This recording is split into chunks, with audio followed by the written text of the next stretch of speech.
Hey everyone, in this video, let's talk about how you can use Klarna on Uber Eats. In order to do so, let's ask AI. According to AI, you can use Klarna on Uber Eats. Simply select Klarna as your payment method at checkout and choose your preferred payment method. Then manage your payments through the Klarna app. Choose Klarna at checkout during your Uber Eats order process. When you get to the payment stage, select Klarna as your payment method.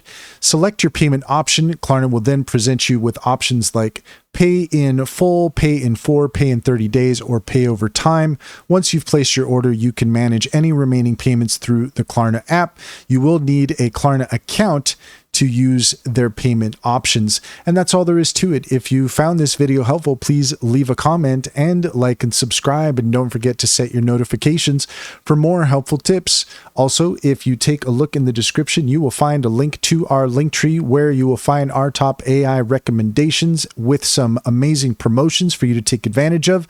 Also, information on Skillcraft's Intro to AI webinars upcoming. Click on those links to get started. You'd be helping us out, and we would greatly appreciate it.